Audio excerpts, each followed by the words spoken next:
Wala po sa akin.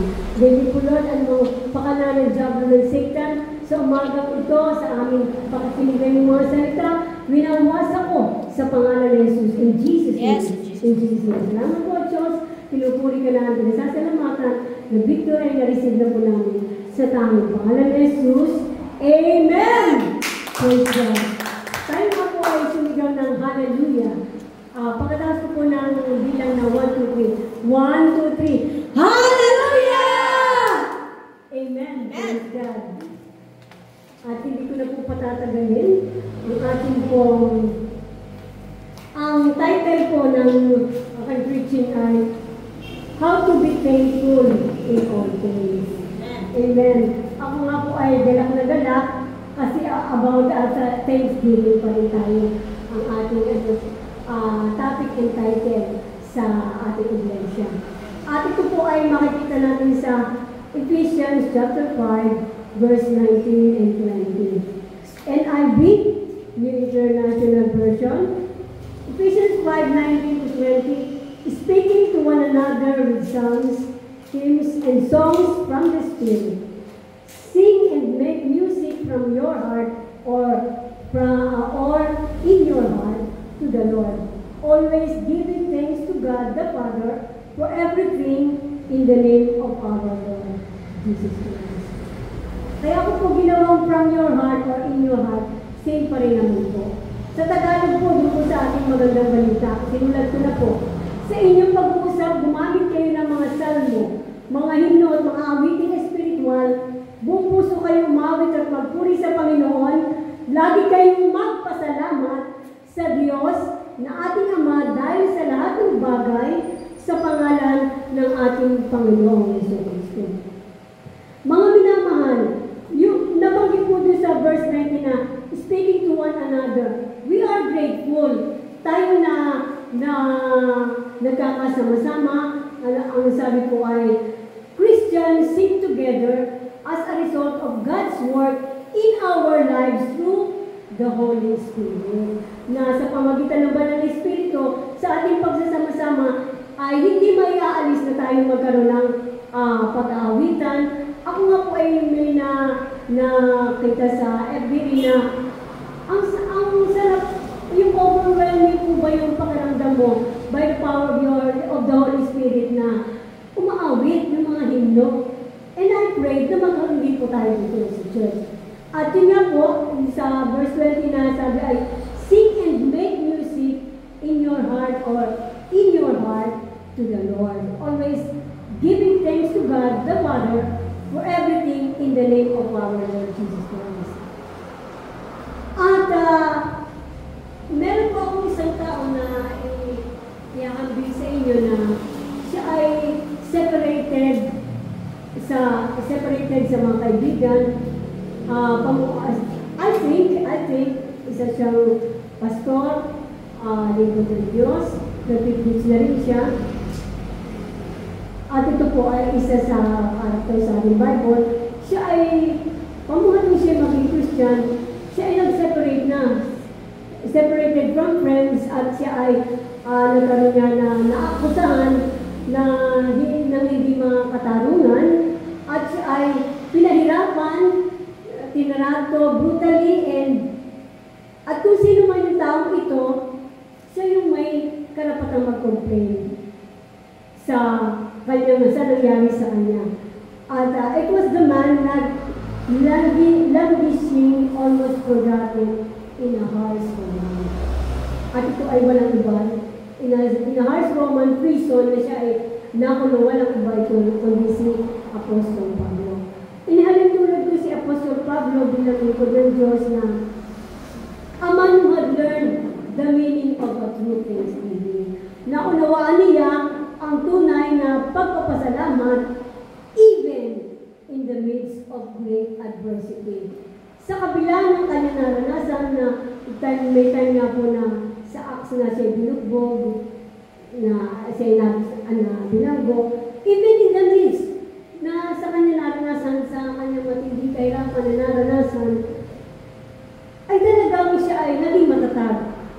Earlier, when he had been imprisoned in Rome, si Paul ay nagsulat. Ito ang sabi niya dun sa verse 20. Sing and make music in your heart to the Lord, always giving thanks to God the Father for everything in the name of our Lord Jesus Christ. At yun na nga po, ito yung kagandang na bigyan niya sa anak ko Kristo. At ito ay pinahihiwatig din niya sa ating bilang tayo ay mga Kristiyano. Ako po ay may isang example na sino po nababasa ng Bible? Ito po ay about sa 10 ketongin. Itong 10 ketongin na ito, nag-approach sila kay Jesus outside the village na sila ay sumisigaw, loudly pleading with him to heal, na ang sabi ay, mahabag Panginoon, mahabag po kayo sa amin. At ito ay makikita natin sa Luke chapter 17 verse 11 to 19, na sabi ay, pagkakita sa kanila ay sinabi ni Jesus, lumakad na kayo at magpatingin sa mga pari. At habang sila ay naglalakad, silang lahat ay gumaling at luminis. At sa pagkakataon yun, in an instant, He restored them all to perfect health. Pero mga minamahal, ilan kaya yung bumalik para magpasalamat? Ilan kaya ang bumalik para magpasalamat? Amen. Kasi may nagpasalamat. Kaya ano sabi? But only one came back and thanked Him. Palakpakan natin ng Panginoon. Yung isa ay bumalik para magpasalamat. Di ba kapag tayo ay nagba-Bible sharing, yun, libo-libong anghel ang natutuwa sa kalangitan kapag may isang kaluluwa na tumanggap sa Panginoon. At ito rin yun, halimbawa rin ng Diyos na yung isa na bumalik para magpasalamat sa ating Panginoon Jesus, na siya ay nahil, libo-libong anghel din ang nagagalak sa kanila. All the rest left. Without a word, hindi sila nagsalita na, thank you, Panginoon. O kaya ay, salamat, Panginoon. Ang kanilang mga kaisipan ay abala sa kung anumang bagay na para sa sarili. Amen. Yung sila ay masyadong naka-occupy ang kanilang pag-isip, ang kanilang damdamin, kahit sila pinagaling na ng Panginoon para sa sarili nila. Yung bang naging selfish sila, hindi sila give back sa Panginoon ng pagpapasalamat. At ito ay niyari tulad for the spirit of ingratitude. Ano ba itong ingratitude? Ano bang meaning? Ito yung walang utang na loob. At faithlessness, ibig sabihin na yung hindi ka mapagpasalamatin. Pero sa isang Kristiyano na nakakilala na sa Panginoon, kailangan ikaw ay nabago na, ikaw ay naligtas na, tinanggap mo ng Panginoon Jesus sa iyong puso bilang personal Savior, na iyong buhay, nandun na ikaw ay magpasalamat pa rin. At sa panahon ngayon, mga kabataan, ang mga bata, they neglect giving thanks to their parents. Kayo ba, sabi na ba kayo sa magulang nyo na, salamat po mama, salamat po papa, o salamat daddy, o mami, sa mga pag-aasikaso nyo sa amin. Nasabi nyo na ba ito sa inyong mga magulang? Mostly, sa panahon ngayon kasi, karamihan sa mga kabataan, wala na akong narinig ng pagpapasalamat. Kaya tayo bilang mga nakakilala sa Panginoon, tayo yung magiging instrumento para sabihin sa kanila na you must be grateful and thankful to your parents. We take for granted ang mga kabataan nagiging pinabaliwala na lang nila yung pagpapasalamat or yung help na ibinigay ng kanilang kapwa o ng ibang tao o na halimbawa ng mga kamag-anak. Ini-ignore nila, binabaliwala nila, taken for granted na lang. Above all, we fail to thank God for His blessings. And, kung minsan sa maliit na bagay, nakakalimutan natin magpasalamat sa Diyos. Kaya ito pong the 10 lepers, ang isang bumalik, ay nandun na siya nagpasalamat sa Panginoon. Napakabuti ng Diyos na sa salita niya, lagi niyang pinapaalala na tayo ay magpasalamat. And kahit sa ang verses or books sa Bible hanggang sa Revelation, we are commanded to be thankful. Tayo po ay nagkukuman ang Diyos na tayo ay maging mapagpasalamat. Kaya sabi nga ay dito ba sa title ay how to be thankful in all things. Sa maliit na bagay, ipagpasalamat natin. Kaya po ako nagagalang sa Panginoon. Every time na may blessing ako na sinelas or whatsoever, nilalagay ko sa mind that I pray to God na ako nagpasalamat sa tao na nagbigay, sa anak ko na nagbigay ng buong puso. Kaya masaya ako na ilalagay ko sa mind na salamat sa blessing. Thankfulness is the natural outflowing of our heart. Ito na yung buhay natin. Ito yung nag-uumapaw, nagsusumigaw sa ating puso na, Lord, thank you for the breath, for the blessings, ito man ay maliit o malaki. At sabi ko sa mga awit, the psalmist declared in Psalms 147 verse 7, sing to the Lord with thanksgiving. Pwede tayong umawit, nandun pa rin yung puso natin sa pagpapasalamat. May mga awitin sa Panginoon ng pagpapasalamat sa Kanya. Lalo na po yung goodness of God. Na ito po yung sa umaga, and nga po yung banal ng tahanan, at saka yung pupulin ka sa amin na inamin natin. Kaya po ako galang-galang sa Panginoon doon sa mga awit din. Sa umaga pa lang tayo napapasalamat sa Diyos. And Paul wrote, be thankful. At ito po yung makikita natin sa Colossians chapter 3 verse 15b. Sabi ay, magpasalamat kayo. A spirit of thanksgiving is always the mark of a joyous Christian. We are the joyous Christians, mga minamahal. Ito yung tatak. Ito yung tatak na natin na tayo ay mapagpasalamatin. Magkaroon tayo lagi ng spirit of thanksgiving. In little ways or anumang mga things, malaki, ipagpasalamat natin. Kasi tayo ay mga anak na ng Diyos eh. And why should we be thankful? Bakit nga ba tayo magiging mapagpasalamatin? God has blessed us and we should be thankful for each blessing. Palpakan natin ang Panginoon. Amen. Lord to God. At ang Diyos ay nagagala kapag ang isang Kristiyano, ang kanyang anak, ay mapagpasalamatin. Amen. And I have given you this morning, mga minamahal, beloved brethren, ang apat na important things on how to be thankful to God in all things. Number 1, thank God for the material blessings that He gives you. Dapat, mga minamahal, na magkaroon tayo ng puso na lagi mapagpasalamatin sa material na bagay na binibigay ng Diyos, na ibinibigay ng ating mga kaanak, ng ating mga relatives, namin dito sa church.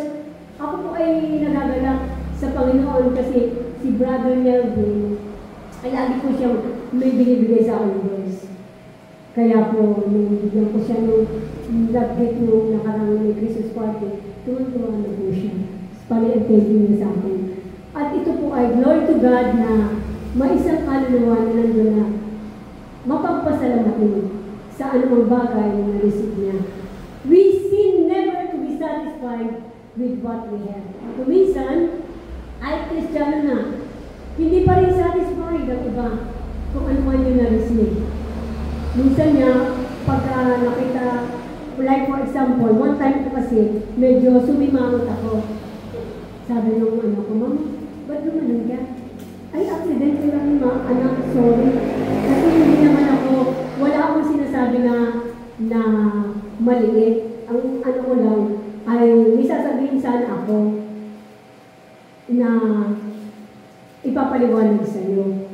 Ay sabi niya, sige Mama, i-chat mo na lang. Yun, napansin ang anak ko, pero sabi ko sa kanya, I'm sorry, napagaling ako. Pero, humihingi ako sa iyo ng tawag kung ako din. Kaya sabi, rich or poor, healthy or sick, magpasalamat tayo sa Diyos. Kaya ngayon po, totoo po, I confess sa harap po ninyo na Ako po humingi ng tawad sa anak ko kung nagkaroon man ako ng ganun. Pero tapos na po. Kaya sabi ko sa kanya, Lord, thank you. Sabi ko sa Panginoon, sa maliit na bagay, ay bilang ako'y Kristiyano na anak mo, dapat ako pala ay mapagpasalamatin. Yun, ako'y na-test na po doon. Kaya sabi ko, Lord, ikaw ang aking great provider. Kung ano man yung medyo inalis mo, medyo nawala about kung ano mga financial, ikaw pa rin ang magsusustain sa akin. Yun po yung lagi ko na lang dinadalangin sa Panginoon. You are my great provider eh. Kaya tayo bilang mga anak ng Diyos, panghawakan talaga natin yung salita ng Diyos. But what a difference it makes when we realize that everything we have has been given to us by God. Yun, at least nare-realize ng anak ng Diyos na ang lahat ng bagay ay ipagpasalamat sa Kanya, na ito ay bigay ng Diyos. Kaya yun po, na-test na po ako doon, kaya na-realize ko doon. Thank you, ako tinamaan doon sa nag-flashback po kasi ako yung nangyari from December 1st week hanggang ngayon. Kaya sabi ko, Lord, thank you. Sagana ka pa rin sa buhay namin na iyong mga anak. And King David says in 1 Chronicles chapter 29, verse 12 to 14, wealth and honor come from you. We give you thanks and praise your glorious name. Everything comes from you. True. Kaya sabi ni God, sabi ni Haring David, wealth and honor, ang lahat ng aming nare-receive, ang kayamanan ay, ang lahat ng aming kaperahan, kayamanan ay galing sa iyo. Kaya nararapat na namin ipagpasalamat ito. Kaya sabi ko rin kayo, Lord, thank you. Hindi pa naman nabawasan kung ano man yung inalis, pero ikaw pa rin, pinagpala mo pa rin ang iyong mga anak. Kaya ito po yun na ang lahat ng kayamanan ng Diyos ay ibibigay sa atin na nandun yung katapatan natin. At nabanggit ko nga po yun sa Philippians 4:19 na nag-pray po kami last Wednesday dito sa church, na talaga po ako yung naiyak na ang mga pinag-pray po namin ay talaga po, doon po, naiyak po ako na sila ay itulog talaga sa Panginoon. Kaya maging mapagpasalamatin tayo katulad ni Haring David na alam natin na ang lahat ng kayamanan ay sagana ng patuloy bibigay sa atin ng Diyos. Everything comes from God. Kaya dapat na i-give it back to God natin. Para kung ano ko ng Diyos.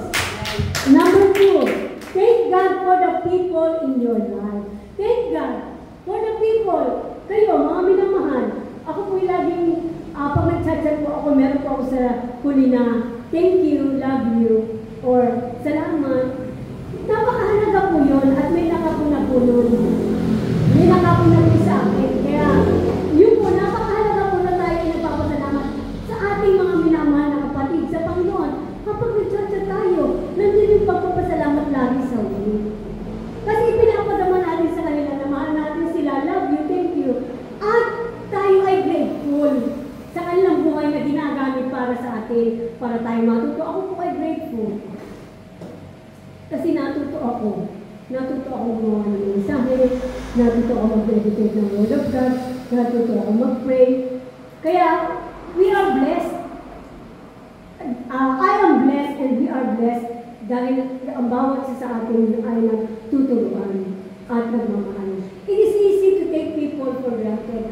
Ang iba, siguro na yung tao, madali lang sa kanila, baliwala lang, or even to complain and become angry because they do not meet our every wish. Yun na nga, at ako po'y na-test din dito, na kumisa na hindi na nag-grant yung pinag-pray ko, pero medyo malungkot, pero afterwards, humihingi ako ng tawad sa Lord. Na kapag may time na, tataas ako na, ako'y nahingi ng tawad sa Lord.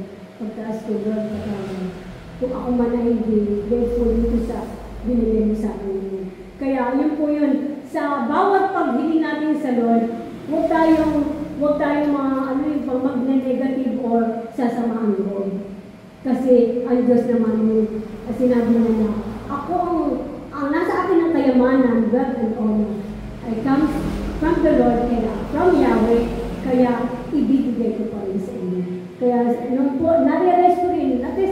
ako na, Lord, sagana ka pa rin sa buhay nila. But we need to give thanks for those around us. Yung mga nagbigay sa atin, unang-una, nagbibigay ng love. Kasi tayo may obligasyon na, may utang ako sa iyo ng pagmamahal eh. May utang ako sa iyo ng pagmamahal. May utang ako sa iyo ng pagmamahal. Tayo, may utang tayo na pagmamahal sa bawat isa. Kaya yung love, unang-una, ang ipagpasalamat natin, kapatid, mahal kita sa Panginoon ko. I am blessed because I love you and because you are with me kapag nandun na ako sa sitwasyon na ganito, napapalakas ka. Sabihin natin sa ating mga minamahal na kapatid, yung kahit sa bahay, ngayon nga po, ako'y nagpasalamat sa mga anak ko nung last week na dumating yung aking Panginoon na anak. And sabi ng isa kong anak ay, Mama, ano tayo ka nag-routine mo? Eh di sinabi ko, sige Mama, panindigan mo yan. Yes, sabi ko, panindigan ko na. Our spouses, our children, our relatives, our friends, our churchmates, and others who help us in some way.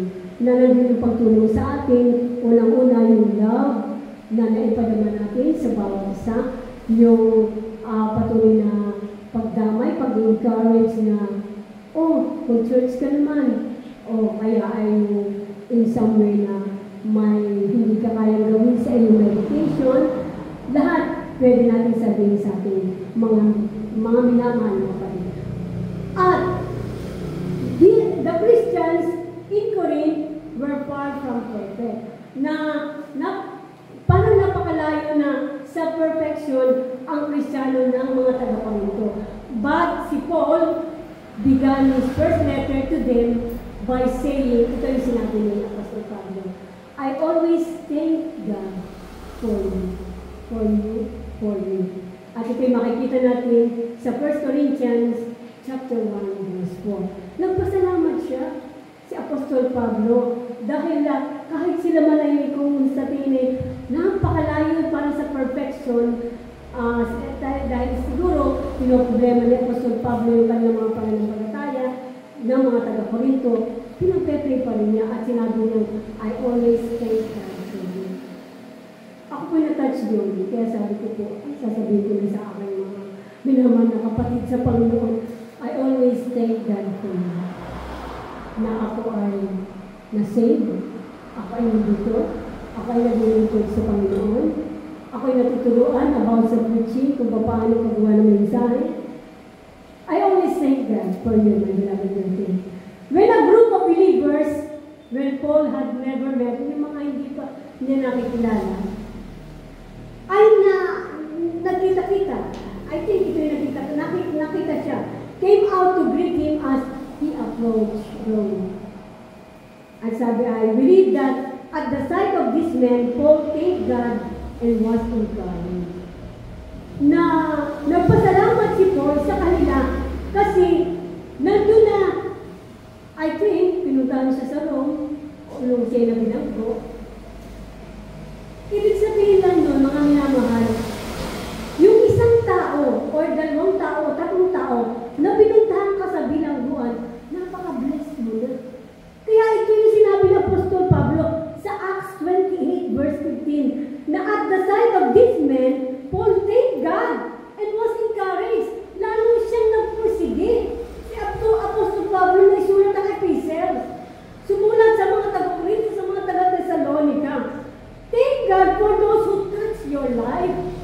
Ito pala, magpasalamat ka sa mga tao na touch ang buhay mo na bago ka. Touch ko talaga ako. Kaya sabi ko, Lord, thank you. Salamat sa mga lingkod ng Diyos na ginamit para ako ay mabago. Na ako ay naligtas and we gain eternal life. Nagpasalamat si Apostol Pablo. Ito pala yung kailangan natin bilang tayo mga anak na ng Diyos. Na ipagpasalamat natin doon sa tao na yun, yung mga hindi man natin siya nakakitaan na siya ay alive sa Panginoon or hindi siya gaano masalita, ipagpasalamat natin. Magsalita tayo sa kanila na, thank you for your life. na ikaw ay nasa Panginoon na. Lagi natin palang sasabihin. Kaya si Apostol Pablo, siya ay lalo pang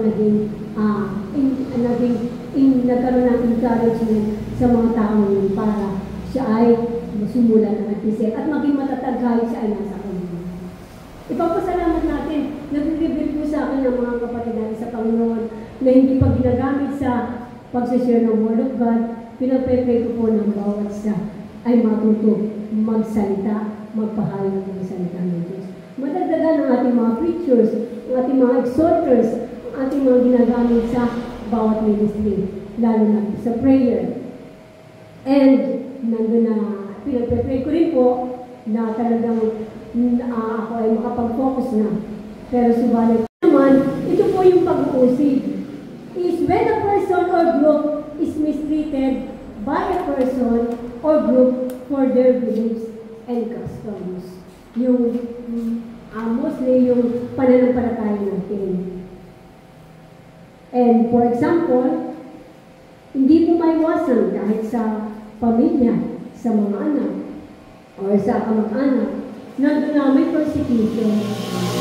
Hindi po mawawala ito. Dito po natetest ang ating pananampalataya kung ito ay magpapatuloy. Hindi pa lang titingin sa kanya. At one time po talaga, hindi lang one time, na kahit mismo, kasama mo na sa bahay na itetest ka pa rin. Kaya nung time na nangyari po sa akin yun, i-share ko lang po sa inyo, anong ginawa ko? Nag-pray ako. At yun ang Lord po ang nag-heal sa akin. Kasi wala namang mawawala kung iiyak mo sa Panginoon, walang mawawala sa iyo. May-heal ka eh. Yun po ang ginawa ko. Kaya sa prayer, dali natin ang mga tao sa panalangin na sila ay makalapit din sa Panginoon, sila ay maligtas din. Kung na-hurt ka, ano ang mga pain, ibigay mo sa Panginoon. At ang Diyos ay hindi ko na ikaw ay tumunin. At is persecution a blessing? Ang persecution po ba ay blessing? The scripture says that persecution leads to great rewards. Blessed are those who are persecuted for righteousness' sake, for theirs is the kingdom of heaven. Pinagpala ang mga inuusig ng dahil sa kanilang pagsunod sa kalooban ng Diyos, sapagkat kabilang sila sa kaharian ng Diyos, and so on and so forth. Na emphasize lang po natin, blessed are those who are persecuted for righteousness' sake, for theirs is the kingdom of heaven. Kaya, ang persecution po, ito ay blessing. After ng persecution, bibigyan ka naman ng Lord ng katagumpayan, kasamahan ka niya. Kaya, nandun na, yung pagtanggap lang, na kung may pagkakamali ang isang Kristiyano, and always I pray, na kung anong pagkakamali ng isang Kristiyano, nandun ang Diyos ay nagbibigay at nagpapatawad. And, bakit nga ba inaalala ng Diyos ang persecution? Upang mahayag ang kanyang to demonstrate power ng Diyos at yung para ma-develop pa yung ating character, yung ating pananampalataya, maging matatag pa rin tayo para patuloy na ma-enjoy natin yung Panginoon. At ito po ay nagpo-produce ng faith and hope natin sa Panginoon. We grow back from sa mga difficulties po natin, sa mga paghirap, kung noon may naranasan tayo, yet not one of us is exempt from some kind of trouble. Wala po exempted. Lahat tayo ay makakaranas kahit noon ako bago pa, at hanggang ngayon. Kaya, ano sabi po sa salita ng Diyos, ang lahat ng lalapit sa Diyos at hanggang sa wakas ay maliligtas. Ang lahat ng mga Kristiyano na magpapatuloy ay hanggang sa wakas. In many parts of the world, it is dangerous even to be a Christian because of persecution. Mapanganib. Kahit na maging isang Kristiyano na kapag nasa pag-uusig na, ito'y mapanganib sa isang Kristiyano. Totoo po.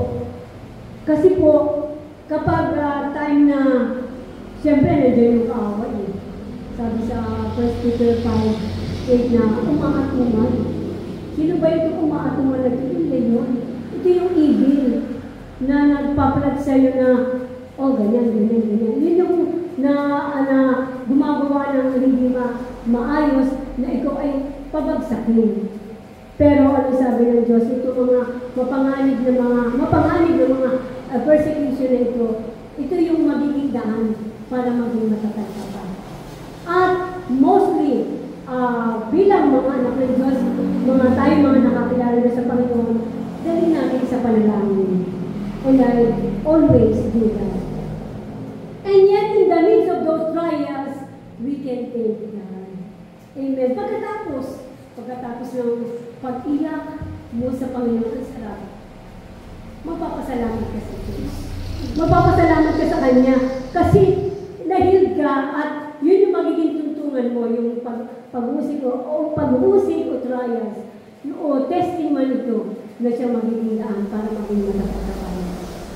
Because we know that He has promised to be with us and that He will help us. Ang Diyos ay nangako sa atin. Maraming mga pangako ng Diyos sa banal na Biblia at tutulungan niya tayo. God will never leave us nor forsake us. Ito po yung talagang patuloy na panghawakan natin sa salita ng Diyos.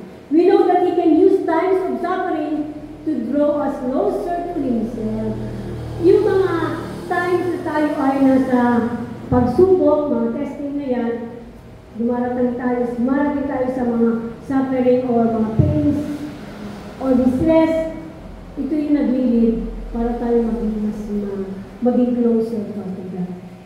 At ito po I testify you, Lord, yung mga minamahal through prayer and pakikipag-usap sa mga tao na nangasakit ng damdamin.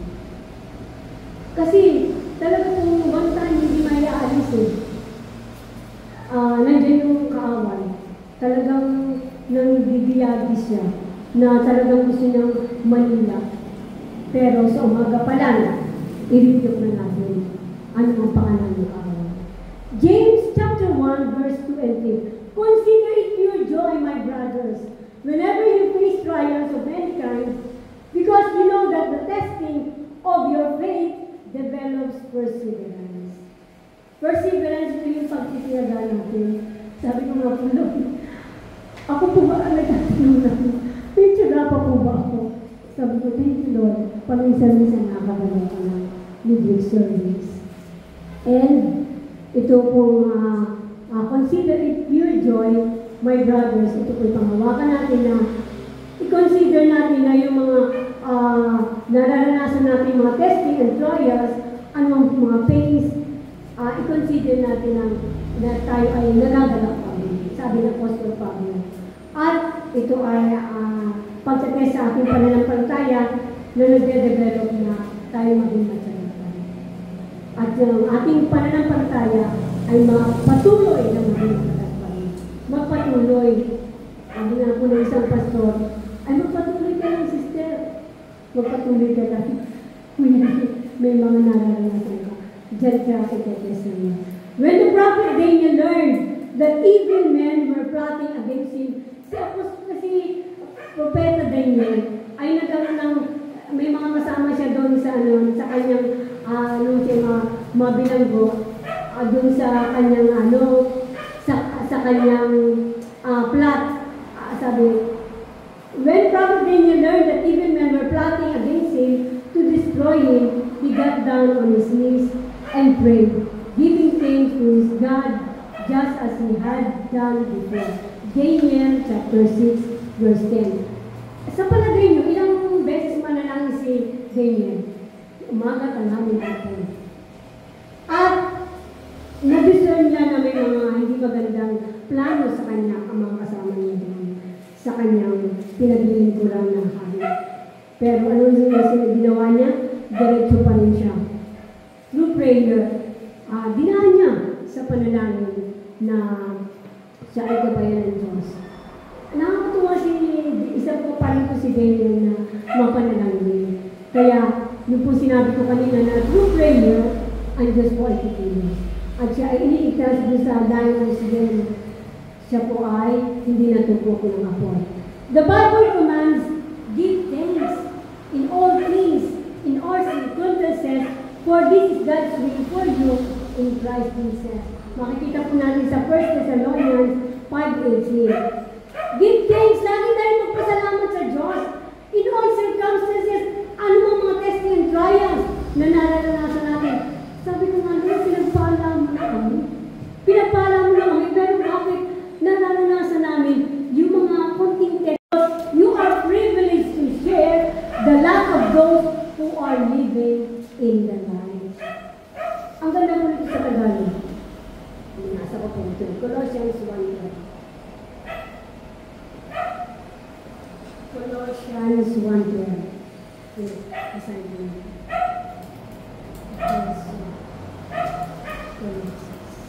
Colossians 1:12. Aside ko natin. Lagi kayong magpasalamat sa Ama sapagkat minarapat niyang makabahagi kayo sa mga pangako ng Diyos para sa mga hinirang na nasa liwanag. Iniligtas niya tayo sa kapangyarihan ng kadiliman at inilipat sa kaharian ng kanyang minamahal na anak. Amen. Iniligtas mula sa kadiliman at inilipat sa kanyang kaharian. We are blessed and we give thanks to God. We give thanks to the Lord. I give thanks to the Lord na nasa liwanag na ako, na nasa liwanag na tayo. Hindi yung kung saan-saan nagpupunta, kung saan-saan ko ano mga ginagawa. Mali. Ang kailangan na tayo ay ligtas na magpasalamat tayo. Sabi, lagi kayo magpasalamat sa Ama sapagkat minarapat niyang makabahagi kayo sa mga pangako ng Diyos para sa mga hinirang na nasa liwanag. Nasa liwanag na tayo. Kaya huwag mo tayo pumunta sa kadiliman. Kaya ako pinatouch dito eh. Sabi ko nga, Lord, thank you. Kasi kami nasa kaliwanagan na. Wala na sa kadiliman. Kami ay naglilingkod na sa iyo. At ikaw yung that we must focus ourselves to you. I don't know kung ano ang pinagdaraanan natin, mga minamahal. Or kung ano mga testing, trials na pinagdaraanan natin right now. Yung ibang tao, may nagsishare sa akin na wala silang handa ng Pasko. O ngayon, magbabagong taon na, sabi ko, God will provide. God will provide, kaibigan. O minsan, may nag-chat sa akin na, Sister, ganito ba yun? Sabi ko, God will provide. And I don't know kung ano man yung ating mga pinagdaraanan. What we are facing right now. But God does and He loves us, He loves you, and is with you, with us, by His Holy Spirit. Kaya lagi ko po hiningi sa Diyos, Lord, empowered us by Holy Spirit sa umaga para kami malakas. Bigyan po kami ng lakas sa tawag ng aming pananampalataya upang magawa namin ang lahat ng bagay, ang mga pinapagawa mo. At upang makagawa kami dito sa aming bahay, makagawa ko dito sa bahay, Lord. Bigyan mo ko ng lakas. Kasi hindi ko ito magagawa, Lord. Hindi ko ito magagawa, ngunit by the power ng iyong banal na Espiritu at sa kalakasan na nagmumula sa iyo, magagawa ko ang lahat. Isipin niyo po, from 2014, naalala na flashback lang po, ako ay na-hospitalized. Pero yung breath ko, tuloy-tuloy. Kaya sabi ko, ang Diyos ay mahimala. Ang Diyos ay naghihimala sa mga tao na nagpupursige at nandun yung napakataas na pag-ibig sa Diyos na siya yung nagbibigay ng napakalaking miracle sa buhay ng isang libo ng Diyos. Na nag-surrender ng buhay sa Kanya. Kaya sabi ko, Lord, thank you. Cultivate the spirit of thankfulness. Maging mapagpasalamatin tayo even in the midst of trials and heartaches. At yun, huwag natin kalimutan sa talagang tayo sa umaga pa lang, sa gabi bago matulog tayo, lagi lumapit sa Diyos. Mga minamahal. Dahil kung sa pakiramdam natin walang ginagawa ang Diyos, may ginagawa ang Diyos in the midst of trials and heartaches or kung ano man mga pain nararanasan natin. Na yung ibang mga tao na nagchat-chat, may problema, ibigay natin sa kanya sa salvation. I-share natin ang John 3:16. Patanggapin natin sa Panginoon. Sometimes, nangyari po yun, may napatanggap ako kaluluwa sa messenger, sa mismong chat. At nag-call, video call. Kaya yun po yun. Ito na yung panahon na tayo ay magkaroon na talaga ng mismong araw para sa pag-share to evangelize. Palapakan natin ng Panginoon. Nagbibigay po lagi sa akin yung evangelism. Thank God especially for His salvation in Jesus Christ. Magpasalamat tayo sa Diyos dahil tayo naligtas. I thank God dahil ako na-save. Talaga po, grabe yung testimony ko na talagang from kadiliman, inilagay na ng Diyos sa kaliwanagan, na talagang ang Diyos ay, sabi ko nga po, siguro isang kapatid ay nagpaparami lang ng testimony, pero pinapepray ko siya. Na siya ay makasama natin sa Diyos. Yung isa pa ang kapatid. Andito lang siya sa gulang-gulang. Kaya I pray na siya ay makasama natin. At nandun na ang Diyos ang mabibigay sa kanya ng pag-touch. Katulad ng pag-touch ng Lord sa puso ko. Na kung ikaw ay walang asawa, magsilbi ka na lang, mag-serve ka na lang sa Lord. Ang iyong katawan ay huwag mo nang iano sa kasamaan, sa kadiliman, kundi ibigay mo na lang sa Lord. Yun po yung prayer ko para sa kanya na nangyari din po sa akin. Na nabasa ko po, I think sa Galatia, na kung ikaw ay wala ng asawa at humiwalay ka na sa asawa mo, o ikaw ay isang dalaga na walang asawa, ay maglingkod ka na sa Panginoon. O kung ikaw ay isang dalaga. Yun po yung pinapwede ko sa kanya. God has given us the greatest gift of all. Sino ba to? Di si Jesus Christ, His Son, Jesus Christ, who died on the cross and rose again so that we can know Him personally and spend eternity with Him in heaven. In 2 Corinthians 9:15 says, "Thanks be to God for His indescribable gift." What is this indescribable gift? Ito po yung hindi mailalarawan na regalo. Hindi mailalarawan na regalo. Indescribable means not able to describe. Hindi mo nga siya maipaliwanag eh. Not able to fully explain without words of description beyond explanation. Indescribable gift. Hindi mo nga siya mailalarawan eh. Because He is our Lord Jesus Christ. Siya yung ito yung indescribable gift na binigay ng Diyos sa atin. Hindi ko siya mailarawan kasi nga siya ay Christmas and New Year. The ultimate Christmas gift is the gift of God's Son. Ito yung napakalaking regalo ng Diyos sa atin. Ang kanyang butong na anak. To the world by which God made a way of salvation for us all. Sabi, that whosoever believeth in Him shall not perish, but have eternal life. Sabi sa John 3:16. Ultimate Christmas gift sa atin ito. Kaya sabi ko, thank you, na kahit ang ibang tao ay walang handa sila, na-share ko pa rin through chat na sabi ko ay, invite kita sa church. Nag-invite ko po ako nung Christmas, dapat ko rin kasama ako, pero hindi siya nakasunod sa akin sa diversion test. Sabi ko, naman ko pa rin siya. The Bible tells us that we are separated from God because we have sinned. Tayo ay napahiwalay sa Diyos dahil sa kasalanan ng isang katawan. But God loves us. He loves you, He loves me, and He wants us to be part of His family forever. Tayong pamilya ng Diyos. He loves us so much that He says that He sent His only Son into the world to die as a perfect sacrifice for our sins. And I pray na patuloy, Lord, na patuloy kami maglingkod sa iyo. Dahil, Lord, na kami tinatawag nila, nilinis mo na kami sa aming mga kasalanan. All we need to do is reach out in faith and accept Christ as our Savior and Lord. Maging matatag tayo sa ating pananampalataya at laging tanggapin ang ating Panginoong Jesucristo bilang siya ay ating Panginoon at tagapagligtas. In John 3:16, for God so loved the world that He gave His one and only begotten Son, that whosoever believeth in Him shall not perish, but have eternal life. Gayon na lamang ang pag-ibig ng Diyos sa sanlibutan sa atin. Gayon na lamang ang pag-ibig ng Diyos sa sanlibutan. At ibinigay niya ang kanyang butong na ng Jesus Kristo upang ang sino mang sumampalataya sa Kanya ay di mapahama, kundi magkaroon ng buhay ng Panginoon. Kaya mga minamahal ng kapatid, stay focused on our Lord Jesus Christ and be thankful.